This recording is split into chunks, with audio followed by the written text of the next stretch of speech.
I never believed in ghosts, but working at this diner has made me a believer. The strange rules, the unsettling atmosphere, and the unexplainable occurrences are all too real. This is my story. The first time I saw the diner, it looked like a postcard from another time. A rusted neon sign buzzed above the entrance, flickering between open 24 hours and nothing at all, casting a sickly green hue across the cracked parking lot. The building itself squatted like a tired old man under a gray, oppressive sky, white paint peeling in strips, windows fogged with grime. But what struck me most wasn't its age or neglect. It was the way the surrounding silence seemed to hold its breath around it. Locals called it Earl's Place, though no one alive could tell you who Earl was. It sat along a remote highway that connected nothing to nowhere, a stretch of road people avoided at night for reasons they never explained. If you asked, they'd shake their heads and change the subject. I just moved to the area and needed the work, so I ignored the murmurs and took the job.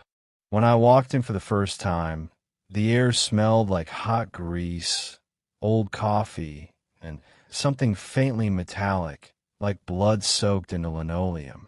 The bell above the door jingled, a sound that should have felt welcoming, but didn't. A woman stood behind the counter, her back to me as she filled salt shakers from an oversized tub.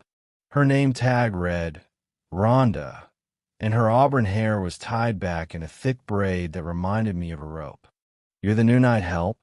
she asked without turning. Her voice was gravelly, like a pack-a-day smoker. "Yeah, I'm Caleb," I replied. She finally turned, eyes scanning me slowly. "You ever worked night shift before?" "Not really," I admitted. She nodded once, then pointed to a battered clipboard hanging on the wall. "Read that before your first shift. Every word. Don't skim. You'll understand soon enough." I gave her a nervous smile and took the clipboard. It felt heavier than it should have, like it carried more than paper. That should have been my first warning. That night, I stayed a train.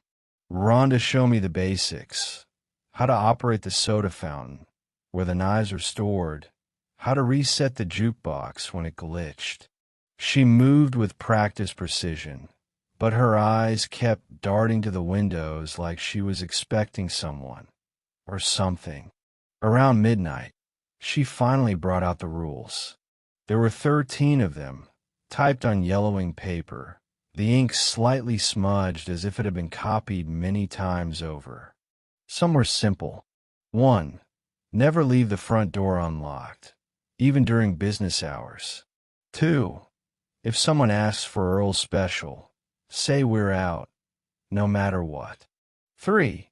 Don't go into the freezer between 3:12 and 3:33 a.m. Others were stranger. 6. If a customer enters and their eyes reflect red in the diner's light, seat them at booth 6 and alert Rhonda immediately. 7. If the jukebox starts playing a song no one selected, unplug it and wait 5 minutes before plugging it back in. Do not listen to the full song. 8. If a man in a gray suit enters and asks for coffee, black, serve him but do not make eye contact. He will leave a tip. Do not touch it. Ever. I laughed at first, thinking it was some kind of initiation prank. But Rhonda didn't smile. "These rules aren't for fun," she said, lighting a cigarette and blowing smoke toward the back room. "They're for survival." That night, I clocked in for my first solo shift. Midnight to 6 a.m. Just me and the graveyard silence of the highway. The fluorescent lights inside the diner hummed constantly, and the smell of fry oil hung thick in the air. Outside, wind howled across the desolate road, making the windows shiver. The first 2 hours were uneventful.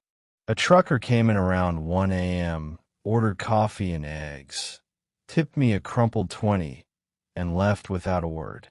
I wiped down the counters, refilled the ketchup bottles, checked the time every 15 minutes. The silence began to feel heavier, like the walls were leaning in, listening. Then the jukebox turned on by itself. At first, I thought I'd accidentally bumped it while cleaning, but the song it played wasn't on the list. It was a slow, dragging tune, full of minor chords and a woman's voice humming something that sounded like a lullaby from a fever dream. The hair on my arm stood up. My gut twisted. I reached behind the jukebox and yanked the cord from the wall. The song cut off mid-note, and silence returned. I stood there, staring at it, waiting. 5 minutes passed. I plugged it back in. Nothing happened. I tried to convince myself it was a glitch. Old machine, weird wiring, whatever. But then I saw it. A figure standing at the edge of the parking lot, just past the glow of the overhead light. I couldn't make out any details, just a silhouette. Tall, motionless, watching. I blinked, and it was gone. I locked the front door. After that, the night dragged. I couldn't stop glancing toward the windows. The wind picked up, rattling the glass, and I thought I heard whispering in the gusts, words just out of reach. I kept thinking about rule number 6, about the red eyes. I kept telling myself I hadn't seen any. Not yet. Around 3:10 a.m., I remembered the freezer. Rhonda had told me to stock extra patties before 3:12 if I needed them. I checked the time, 3:11. I rushed to the back, opened the door to the walk-in freezer, and grabbed a bag of frozen burger meat. As I turned to leave, the lights flickered. 3:12. Something inside the freezer moved. I didn't look. I ran. I slammed the door shut and turned the latch until it clicked. Then I waited, back pressed against the wall, heart hammering in my chest.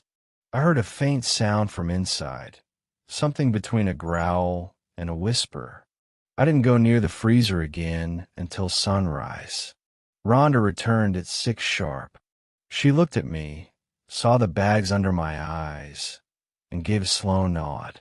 "So you've seen it now," she said. "I don't know what I saw," I whispered. "You'll know soon enough," she replied. "But for now, you follow the rules. That's what matters." I wanted to quit. Every instinct screamed at me to walk away. But something held me there. Maybe it was morbid curiosity. Maybe it was the way Rhonda looked at me. Not like a rookie, but like someone who might just survive. Over the next few nights, things got worse. The jukebox played that same haunting lullaby twice more, always around 2:30. I unplugged it each time, hands trembling. Customers came in with strange behaviors. One woman stared at her reflection in the salt shaker for 20 minutes, never blinking. A man asked for ice water and then refused to touch it, whispering to himself in some guttural language as he rocked back and forth. One night, the man in the gray suit showed up. He stepped through the door like a shadow in motion, suit immaculate, skin like wax. His eyes were pale, too pale. He sat in silence at the counter, never looking at me, just tapping his long fingers against the surface in slow rhythm. "Coffee black," he said. I poured it, hand shaking, placed it in front of him. He drank it all in a single, steady pull, then slid a small envelope across the counter and left without a word. I stared at the envelope.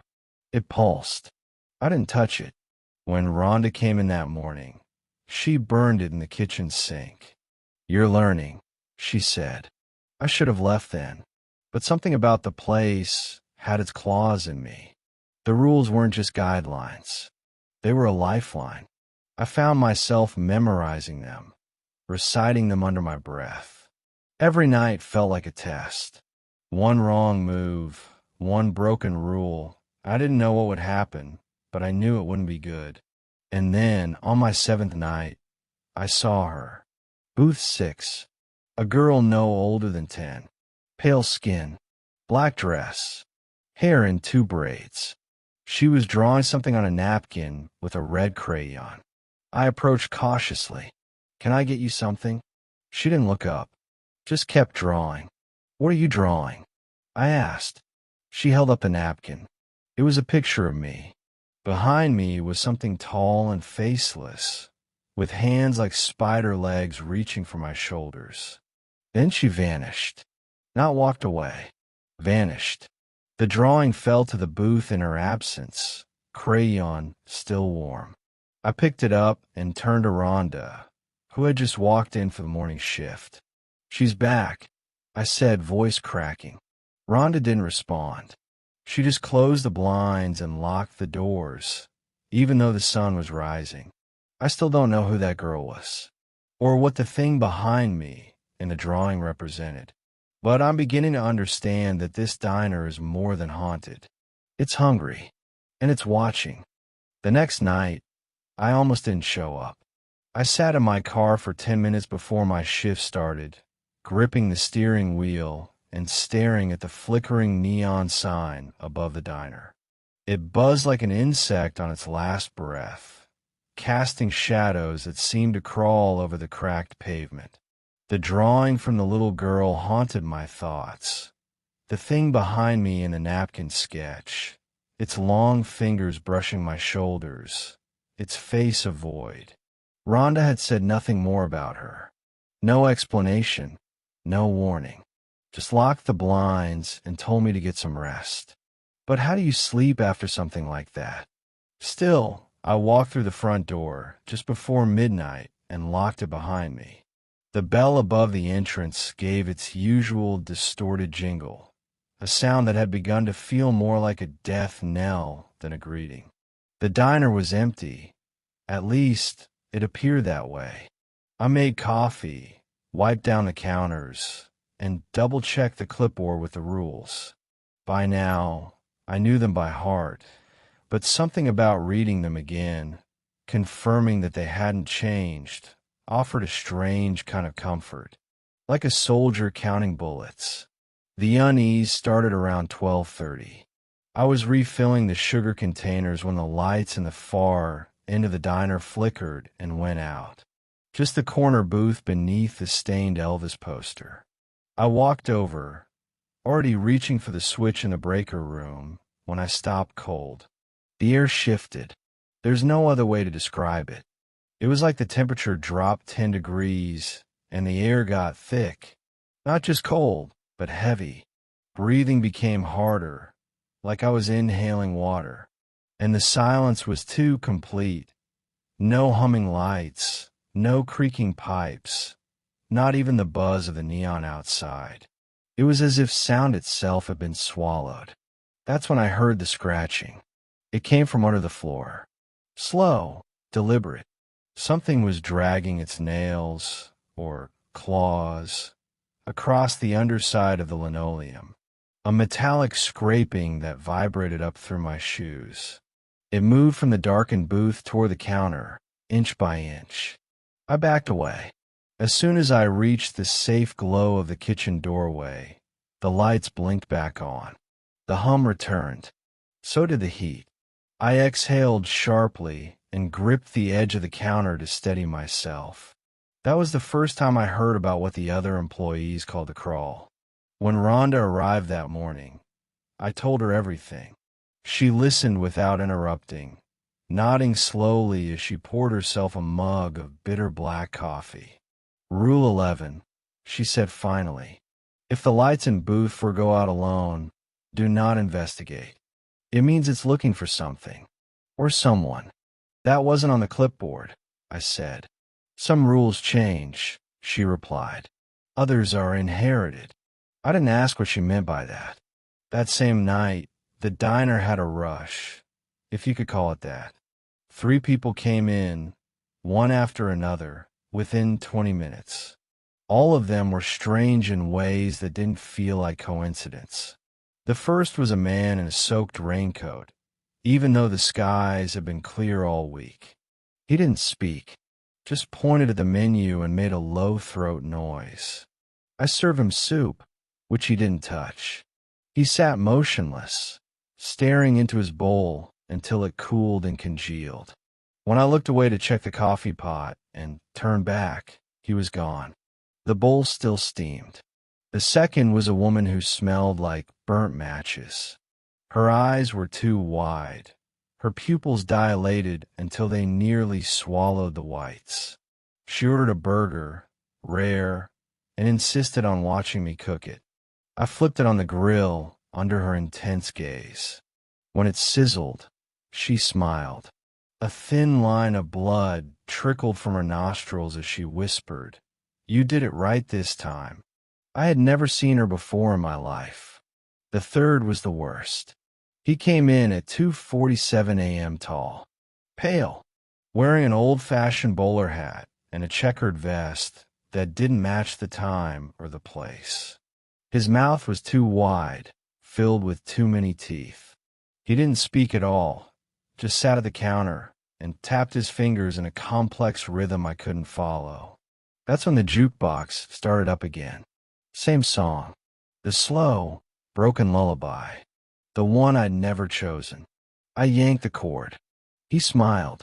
Not a friendly smile. A knowing one. I looked away for just a second, to glance at the unplugged machine, to make sure the sound had stopped. When I looked back, he was gone. But in his place sat a napkin, folded carefully. Inside, drawn in thick red ink, or something like ink, was a perfect sketch of me standing behind the counter. This time, the thing behind me had a face. It was my face. I threw the napkin into the fryer. After that, I started seeing things even when I wasn't at work. Driving home, I noticed shadows in my rearview mirror that disappeared when I turned. My porch light flickered constantly, even with new bulbs. I'd wake up to the sound of diner bells jingling in my apartment at 3:12 a.m. One night, I got a phone call. No number, just static on the other end. And beneath the static, the lullaby. I unplugged my landline. The next night, my cell phone played it instead. I confronted Rhonda about it. Asked her how long this would last. How long before it stopped following me. She didn't answer right away. Just stared out the window at the dark horizon. "This place doesn't want employees," she said finally. "It wants witnesses." Witnesses to what? I asked. To the rules. To what happens when they're broken. I didn't ask again. But the worst encounter that week came 3 nights later. It started innocently. Quiet shift. Nothing out of place. Until I saw the customer. He wasn't on the camera feed. That was the first clue.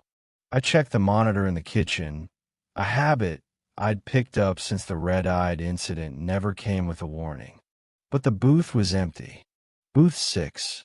When I stepped out to the floor, he was sitting there. Middle-aged. Black suit. Thin tie.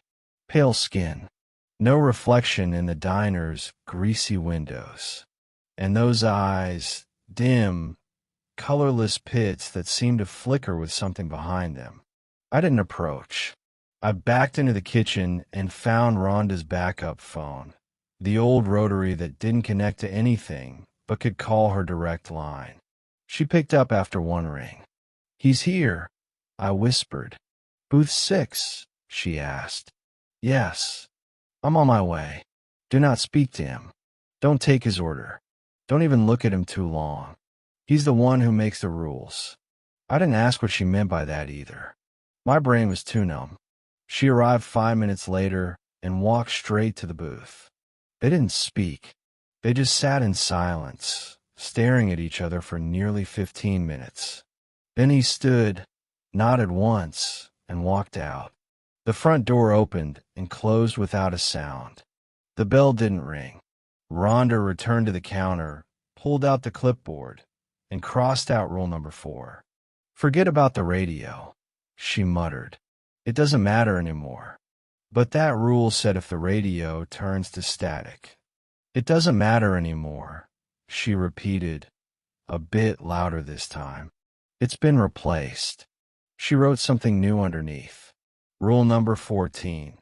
If you find a coin in the fryer, do not remove it. Do not look at it. Call me immediately.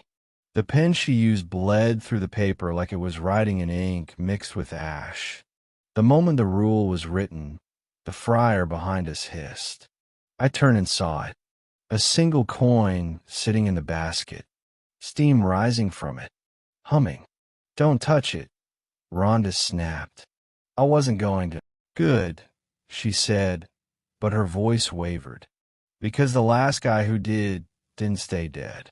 I stared at the fryer, at the coin that hadn't been there a second ago, and suddenly the air in the kitchen felt too thick again. The lights buzzed a little too loud, and in the reflection of the metal prep table, I swore I saw my own face blink out, just for a second. This place isn't just haunted. It's alive. It watches. It changes. And it makes new rules. Rules written in real blood. By my 10th night at Earl's place, the rules had started to feel less like guidance and more like threats. I had them memorized, each one etched into my mind like scars.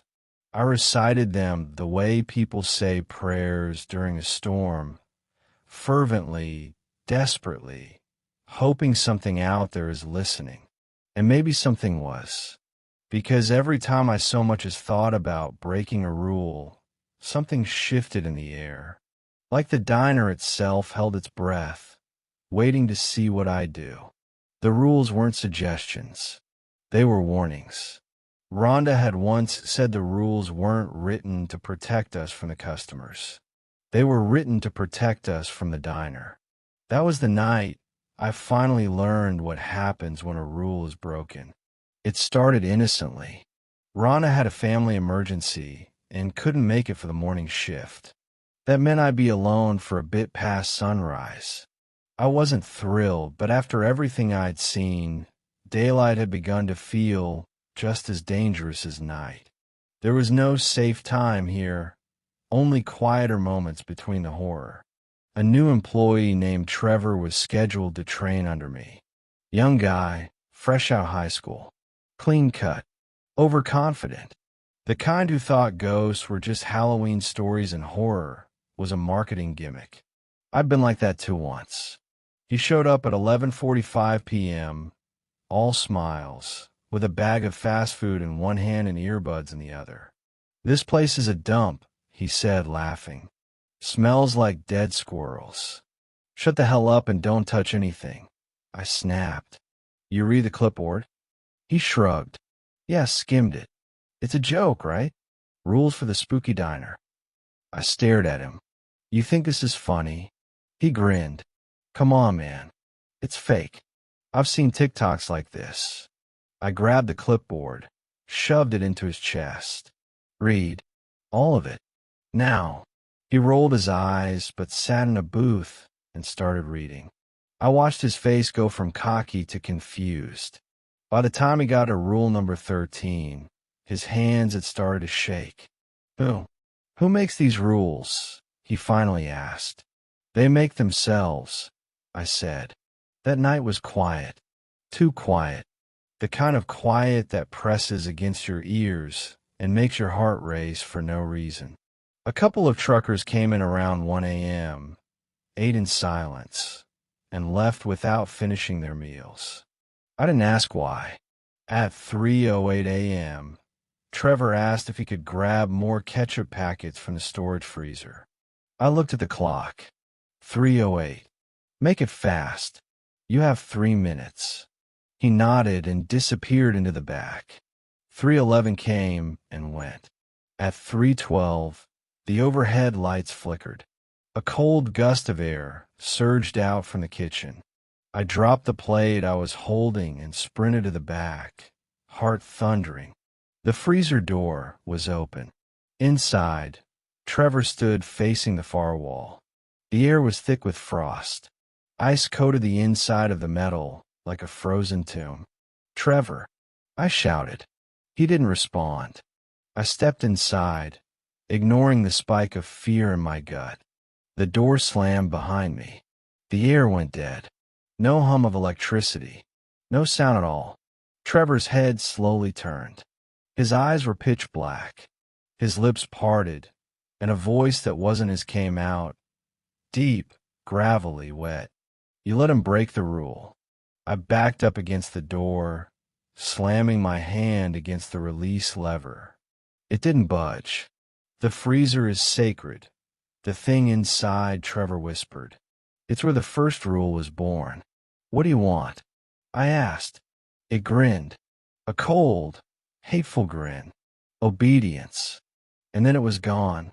Trevor collapsed into my arms, unconscious, frost clinging to his skin. I dragged him out just before the lights came back on. His skin steamed as the warmth of the kitchen touched him. He woke up screaming, then vomited on the floor. He quit that morning, eyes hollow, lips trembling. Said nothing, just left. Rhonda returned an hour later, read the report, and added something to the clipboard. Rule number 15. If someone enters the freezer during forbidden time, do not follow them. Close the door. Say nothing. Pray. She didn't meet my eyes when she wrote it. Just murmured, the diner takes what it's owed. I sat in silence, my stomach turning.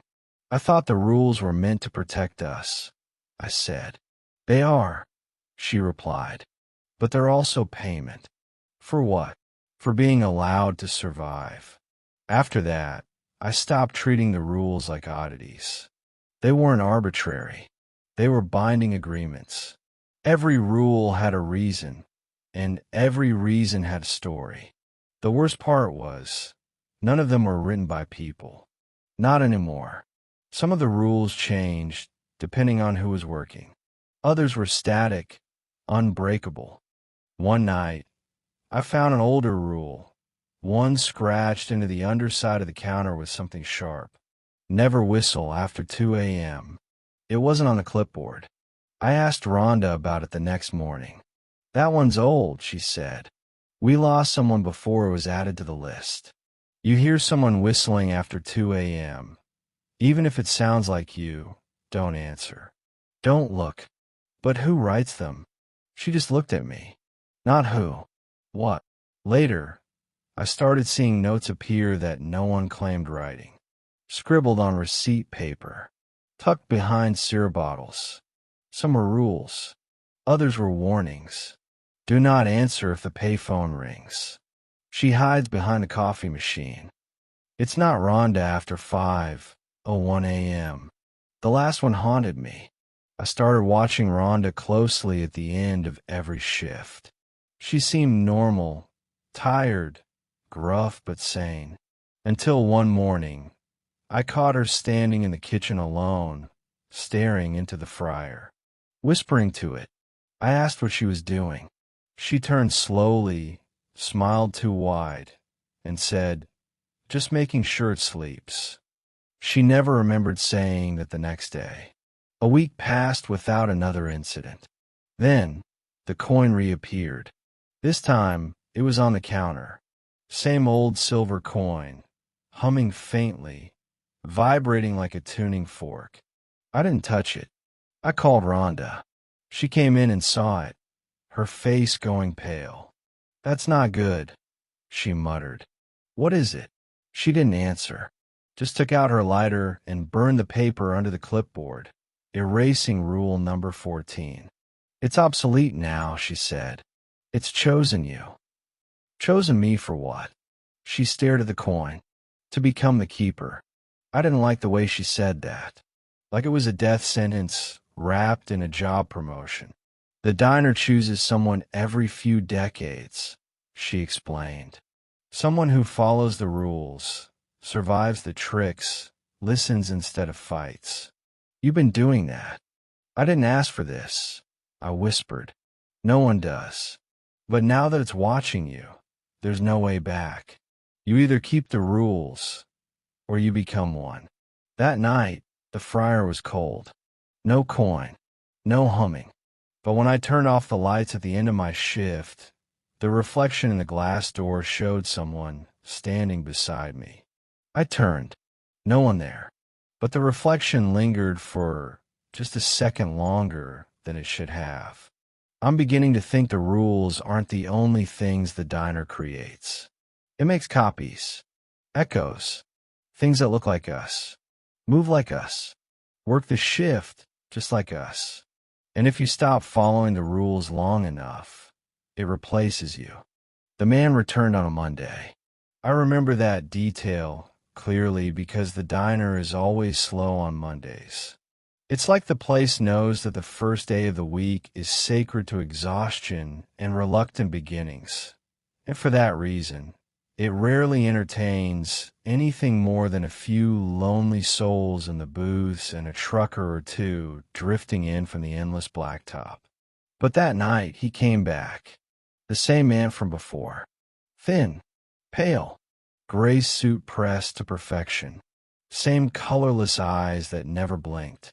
But this time he smiled, not a forced, hollow smile like last time.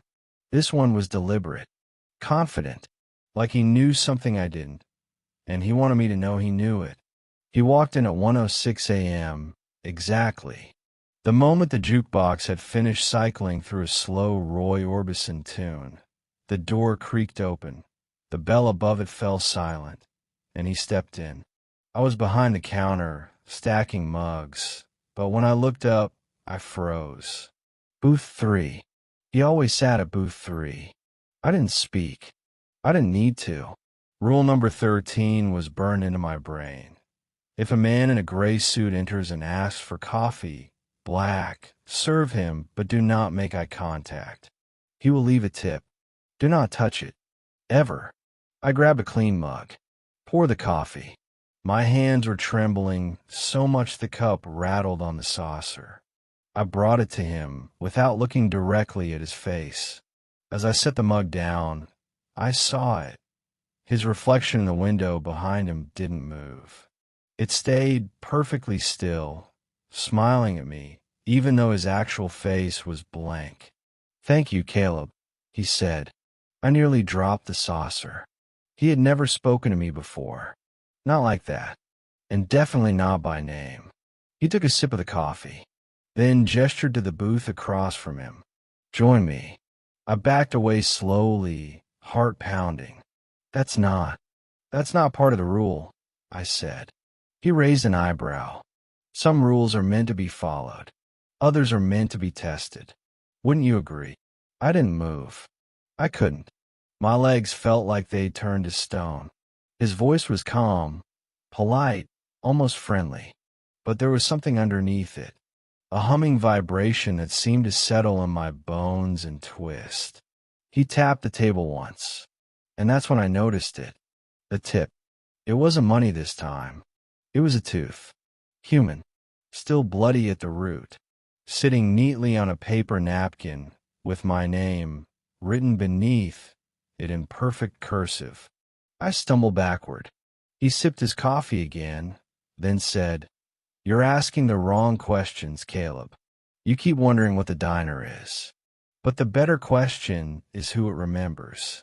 He stood without finishing his drink. "I'll be back tomorrow night. If you want answers, sit down." Then he left.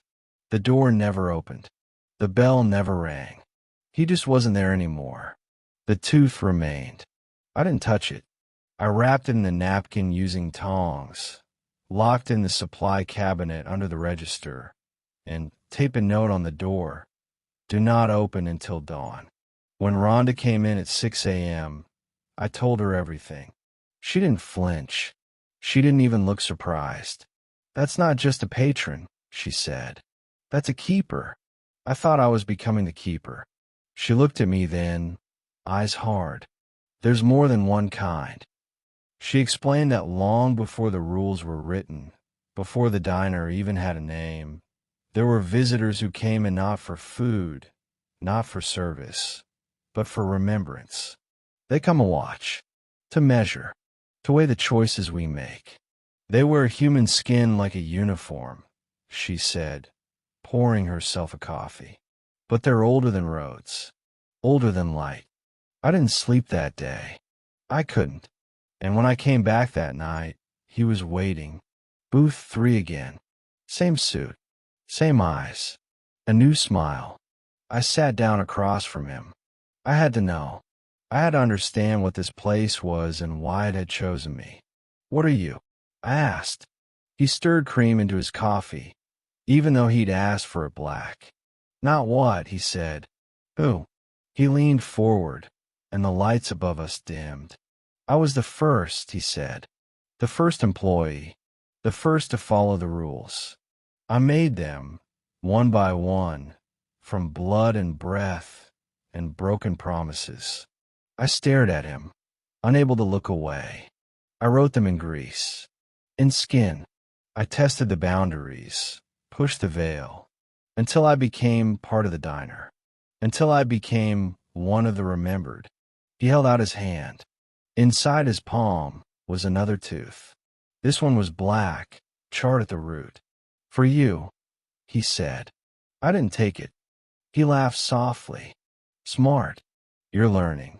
"What happens if I take it?" I asked. "You stop working for the diner," he replied. "You become it." He stood again, leaving the tooth on the table. This time, he spoke before vanishing. "Ask Rhonda what happened to the last keeper. Ask her where his bones are buried." The next morning, I did exactly that. I didn't expect her to answer, but she did. "In the freezer," she said, "under the grating in the back left corner. That's why we don't go in after 3:12. I stared at her in horror. "You buried him in there." She didn't meet my eyes. "He never left. He broke rule number 3. He went inside at 3:17. He thought he could reason with it. Bargain." "What did he see?" I asked. She finally looked at me. "Himself." The next night, the man didn't return, but booth 3 was still warm, as if he'd never left. And on the counter, where I always left my keys, sat a folded piece of paper. Inside, written in handwriting identical to mine, was a single sentence. "The rules protect you, but only while you still believe in them." That night, I almost didn't follow rule number 2. A woman walked in around 2:44 a.m. Her eyes were glassy, and she wore a raincoat dripping with thick black sludge. She smiled and asked, "Do you still have Earl's Special?" I hesitated, just for a second, but the diner noticed. The jukebox flicked on, blaring static. The walls pulsed. The windows cracked inward like they were breathing, and the floor under my feet rippled like water. "No," I croaked. "We're out." The woman stopped smiling. Her face melted, literally, dripped down her chest like wax. Beneath it, her skull was covered in something like moss and rot. She hissed once, then evaporated into a swarm of flies that vanished into the vents. I collapsed behind the counter, gasping. I'd almost broken the rule. I don't know what would have happened if I had, but I'm starting to realize it wouldn't have been immediate. It would have been slow, subtle, because that's what this place does. It doesn't kill you for breaking a rule. It rewrites you. It chips away, little by little, night after night, until one day, you clock in, and you're not you anymore. You're just another strange face behind the counter. Another empty smile. Another rule on the clipboard, waiting for someone else to break it. It started raining the night I decided to dig deeper. Not just the usual roadside drizzle that smeared the diner windows and softened the desert dust, but a storm that felt biblical. Thunder growled low across the horizon like a warning, and the sky bled rust-colored streaks that pulsed above the highway like veins.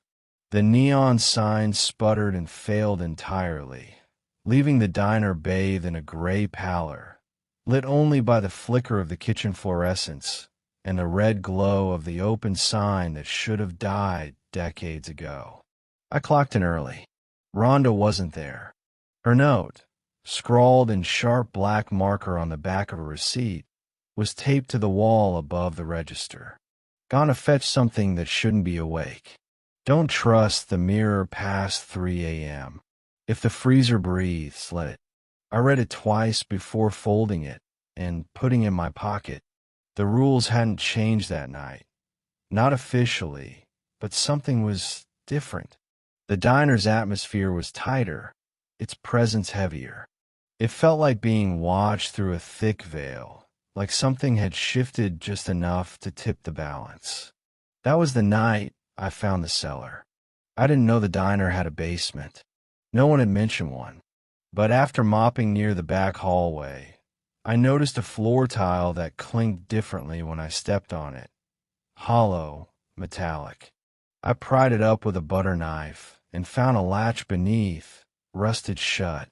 The key was already taped to the underside of the nearby prep table, labeled simply, "Don't." I unlocked it anyway. The hatch creaked open, revealing steep wooden stairs that led down into blackness thick as tar. I brought a flashlight, but even that barely pierced the gloom. The moment I stepped onto the stairs, I heard it. Voices. Low.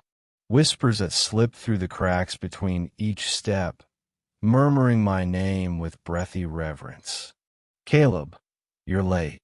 The cellar wasn't empty. It wasn't a storage room. It was a shrine. Photos lined the walls, old ones, black and white, curled with age. Each image was of someone sitting in the diner. Different eras, different faces, but every one of them had the same eyes. Wide, hollow, terrified.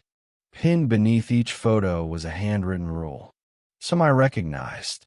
Others were new. Never feed the thing in booth 6 twice.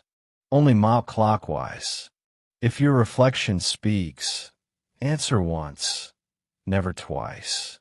At the far end of the cellar, beneath a crusted light bulb that didn't flicker, stood a display case. Inside was a neatly folded gray suit, dustless, pristine. Beneath it was a nameplate, Earl. I staggered back. Earl had been real. The founder, the first, the man in the gray suit, the one who still came for black coffee. I didn't remember climbing back up the stairs. One moment I was staring into Earl's glass tomb. The next, I was behind the counter again, heart racing, mouth dry. It was 3:03 a.m., and a mirror above the grill began to whisper. My reflection blinked when I didn't. It opened its mouth and said, "You saw it, didn't you?" I didn't respond. "I remember when I was you," it said next. And I remember what happened when I stopped believing the rules mattered. Its smile stretched, tearing at the edges. Bloodless. Deep. You think surviving makes you special? You're just meat that learned to obey. I turned away. That's when the freezer door opened by itself. The cold that spilled out wasn't normal cold. It was ancient, deep, a glacial breath that carried the stink of rot, oil, and damp earth. The kind of chill that doesn't touch your skin but your soul. Inside, something moved. It stepped forward, dragging a long shadow. It looked like me. Not exactly. Like a degraded version. Like someone tried to recreate me from memory and got it just wrong enough to be horrifying. Its eyes were darker. Its smile was sharper. It whispered, "You're almost done." I slammed the freezer shut, latched it, and backed away. My duplicate pressed its hands against the glass, leaving smeared prints that sizzled into frostbite shapes. Then came the bell. 3 short chimes. Sharp. Deliberate. I never heard it ring like that. I turned. The diner was full. Booths were occupied. Every one of them. Filled with the faces from the cellar photos. The man with the toothy grin. The woman with the bleeding eyes. The rain-soaked girl who never blinked. Even Trevor, pale and twitching, sat with his head bowed, mouth moving silently. And in the center booth sat Earl. Not the suited man, but the version from the photo. Younger, fleshier, still decaying. He looked at me and spoke. "You open the door." You peek behind the veil. That makes you a witness. I didn't want this, I said. He laughed. Doesn't matter what you want. The diner doesn't serve desire. It serves memory. It serves dead. What happens now? He raised a mug of coffee. Now you decide. Stay and carry the rules. Or run and become one. One by one, the others raised their mugs in silent unison.